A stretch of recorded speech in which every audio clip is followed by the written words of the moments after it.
So welcome back. Now we are going to look into different hand positions. And as I said before the break, it is a good idea if you sit in pairs, 2 and 2. So one of you can be the person with deafblindness and the other one the communication partner. For this exercise, I have Mike, my colleague here, and he's going to be the person with deafblindness, and I'm going to be the communication partner. First, we're looking into the hand positions of talking and listening hands, the hand position of hands under hands. And I, as the communication partner, take contact to Mike and say hello. And he lifts his hands and say, okay, I'm ready. And I put my hand under his. So now I'm going to say something to him. And also on this one, go under. Let's see again how I do. I take contact and then I take my hands under and lift it up. Say, now we're going to talk. And Mike is ready for listening. So I say, now you and me together. And now I'll give Mike the talking position. So I take my hands over and give him the turn for say something. Now I have the listening position and Mike says together. And I want to answer him. So I take the turn by going beneath. And Mike has the talking position. I said, yes, together, you and me, together. So this is how we work on turn taking.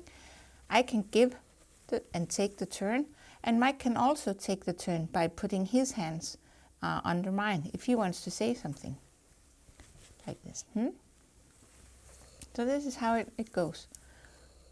Listening, my hands are listening, my hands are talking. Okay. These hands position of talking and listening hands, we're going to use them in the next exercise because we use them also. The hand is under is the active one and the other one, the overhand is kind of following what the other one is doing.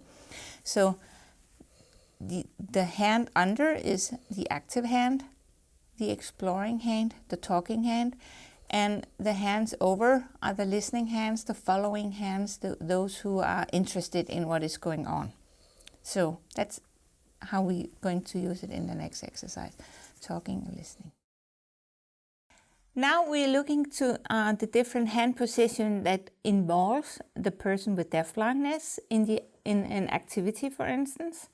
So the first thing is that I take contact to Mike and say, hello, I want to show you something. The first position that we're going to use is the half free.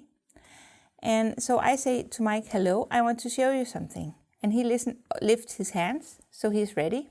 I go under, but now I put my fingers in between his fingers so that I'm able to squeeze them a little. Give a little squeeze. See it again. So I take contact to Mike and say, hello, I want to show you something. And then I go under. Try to do that. Then I have my arm over his arm. It gives me the position of being able to move in space. And I said, hello, again under his hand. He lifted it. And I can go under and put my fingers in between his. So we squeeze them a little. And I do so because then I can take him somewhere. One important thing about these half-free position hands is that Mike is still able to withdraw. If he doesn't like to be alone, he can take his hands off. He's not locked. He's able to take off his hand. So I said, hello, now under here. So now I'm going to show him something. So I say, ooh, play a little with your hands. Say, ooh, now we're going to do something. Ooh, it's going to be exciting. So I take him out here. We're looking for something and find it, an orange. And see that my hand has the orange in my palm because the orange, the sensation of the orange is quite cold. So if I just took Mike's hands like this, maybe he would be scared or would like to withdraw or drop the orange and didn't want to do anything about it. So I have my hands under his so that I can take the first strong sensation of the orange, and then I can show it to him, show what is this? And he's following. And now see, my fingers are not, they're still together, but the grip is not so hard anymore. So I do this. Oh, there's something here. And Mike has the position now to also explore the orange together with me. And maybe he would like to explore it a little more on his own. And then we can shift hand positions. So I can say, do you want to go under? So I can say, squeeze him a little like this and like this. And my hands will be over his. So now Mike has the talking or the exploring position in one hand, and I can also go here. So now he has the orange. And then, whoa, there's something here. And I can go and confirm him. Yes, I see what you see or what you feel. This is exciting. Yeah. Wow. Then I can say something to him. Okay, now I'm going under because I want to show you something. Go under. And now we have another grip. We have the free grip. For instance, you see here, our fingers are not like this anymore, but his fingers are just on mine, or hands are over mine, and he can follow me. So I say, we can do something. For instance, we can peel the orange, and I can show him we have this position shift between talking and listening hands here, just hands over hands, just shifting between our fingers. So now I have the talking position, now Mike has the talking position. So we can see, okay, there's something here. Try to do that. And then we make a little hole in the orange. See, we can do something actually. We can peel it like this. Wow. Whoa. And now something happens to the orange. Now it changes both in form and surface, but also on the smell. So now we could smell it together, for instance, if it was that. But see, Mike is very, very curious here. He wants to peel the orange. So I said, yeah, you can peel the orange. So I just go like this, and now he gets the opportunity to peel the orange himself. And I'm just on. And just for a moment, Mike, because this hand position here, it's the third one, it's the continually on. So now my hands are just following Mike, what he's doing. So he's peeling the orange, and I can go and sit. I can go up here and be a part of it, so that he knows that I'm a part of it, what he's doing. Yeah. So now we have been peeling the orange with 3 different hand positions. The first one was the half free, then the free, and now the continually on. So he's peeling the orange. So now the orange is peeled, and we have this exercise. We do this because there's a great difference between an orange that is peeled and an orange with a peel. It's totally different sensations. And now we peel it. We'll just put it here, peel it.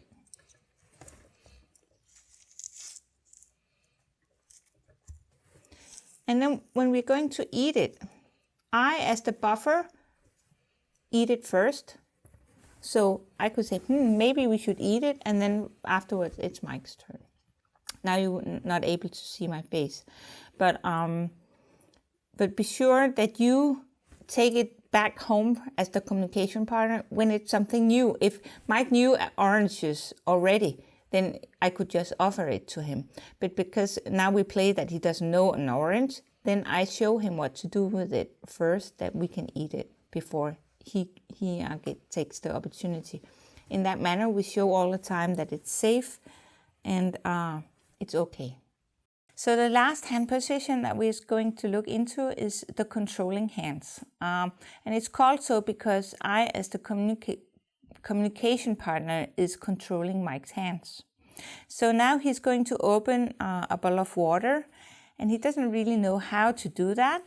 So I control his hands by having hands over hands, but now my hands are active, so I show him how to hold it and how to put his fingers on this the bottle here, how to open it. So we see, I kind of squeeze it so that he's able to open it. And now he can do it, and I can just have continually on helping him doing it. And then we can put it over here. And then I can show him. Now I'm hands under hands, saying this is the glass here, and I can show him how to put water in, like this.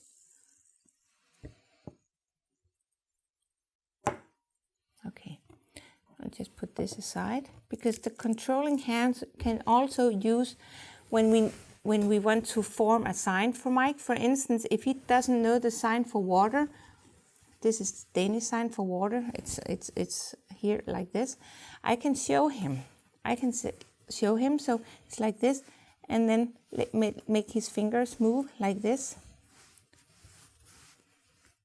Or for instance, if it is a sign that is a little more complicated to do, for instance, like this, I can show him. You put your fingers like this and like this and do the sign.